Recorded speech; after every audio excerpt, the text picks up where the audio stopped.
Ngeri, cuma jadi tumbal politik tentara Ukraina akan bunuh Presiden Zelensky.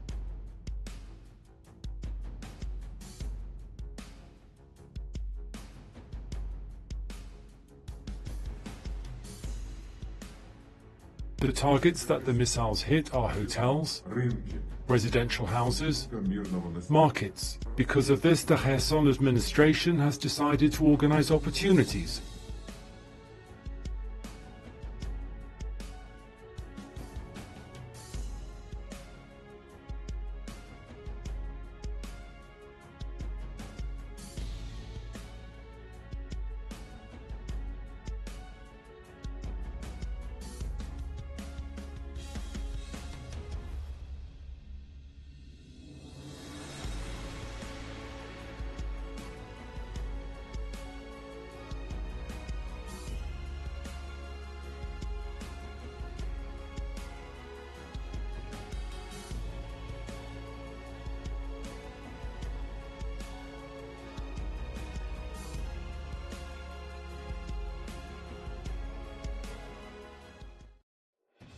Meskipun terus menyebar propaganda keberhasilan serangan balik terhadap militer Rusia, kehancuran angkatan bersenjata Ukraina tetap tak bisa ditutupi dan dipungkiri.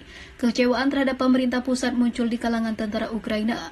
Hal tersebut diungkap oleh Gubernur Kherson Vladimir Saldo yang menyatakan bahwa sebagian besar tentara Ukraina tak suka dengan Presiden Volodymyr Zelensky. Orang nomor satu Ukraina itu menginginkan perang dengan Rusia terus berlanjut dan dinilai para prajurit tidak memperdulikan nasib mereka. Bukan tanpa alasan, Saldo berani menguak fakta tersebut berdasarkan kesaksian sejumlah tentara Ukraina yang menyerah di Krinki atau Krinok Kherson yang terletak di sisi kiri sungai Dnieper.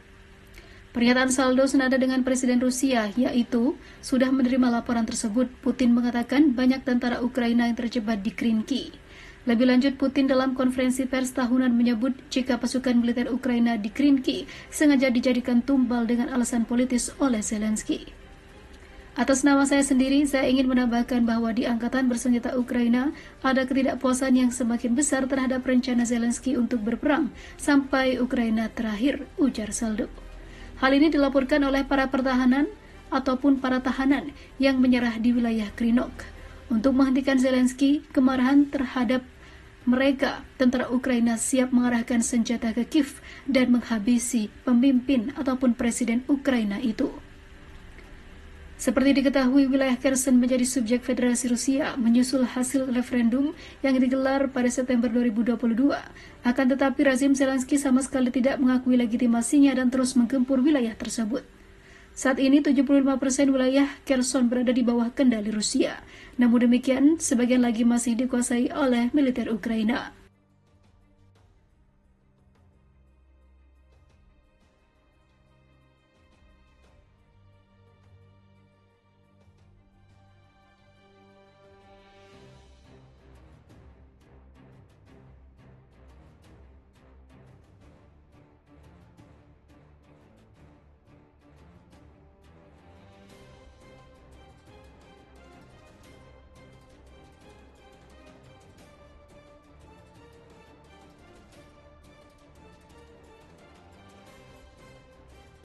Ribuan rakyat Ukraina ngamuk, si pelawak mengirim neo-Nazi untuk habisi warganya sendiri.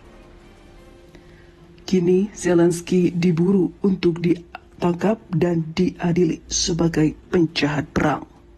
Dilansir dari Kompas.com, seorang anggota parlemen senior Republik Rakyat Donetsk bermaksud menyerbu ataupun mengerahkan banyak warga untuk menangkap Presiden Ukraina dan mengadilinya sebagai penjahat perang. Hal itu disampaikan Yelena Sinsikina kepada kantor berita negara Rusia TASS pada Rabu kemarin sebagaimana dilansir Newsweek. Sinsikina mengatakan Parlemen Republik Rakyat Donetsk mengajukan tuntutan terhadap sejumlah pejabat yang memimpin Ukraina sejak 2014 ketika Presiden Rusia Vladimir Putin mencaplok Crimea. Salah satu pejabat Ukraina yang termasuk itu adalah sang presiden saat ini, Zelensky, dan juga mantan PLT Presiden Ukraina Oleksandr Turchinov dan mantan Presiden Ukraina Petro Poroshenko.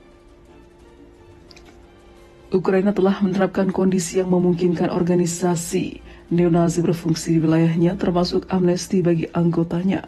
Kegagalan membawa mereka ke tanggung jawab pidana dan dukungan legislatif atas kejahatan yang dilakukan terhadap Rusia, ujar Siskina. Ketika bukti yang cukup diajukan oleh lembaga penegak hukum, maka tentu saja mereka yang bersalah akan dihukum dan akan kami tangkap. Warga sendiri akan turun gunung menangkap para komplotan penjahat perang ini. Komentar Siskina dilontarkan setelah Pengadilan Kriminal Internasional atau ICC mengatakan akan menyelidiki kemungkinan kejahatan perang selama invasi. Dan Zelensky juga bisa termasuk, ungkapnya. Pelaku kejahatan militer bukan hanya mereka yang memegang senjata dan juga menarik pelatuknya. Mereka juga jenderal yang mengeluarkan perintah dan juga presiden, kata Siskina. Dia mengatakan Zelensky, Alexander Turchinov, dan juga mantan presiden Ukraina Petro Poroshenko membubuhkan tanda tangan di bawah perintah untuk mengirim neonazi ke Ukraina Timur, yakni Donbas, untuk menghabisi warga sipil. Siskina juga mengatakan undang-undang di Republik Rakyat Donetsk menetapkan tanggung jawab pidana atas kejahatan perang serta yang mendukung dan juga mendanai terorisme.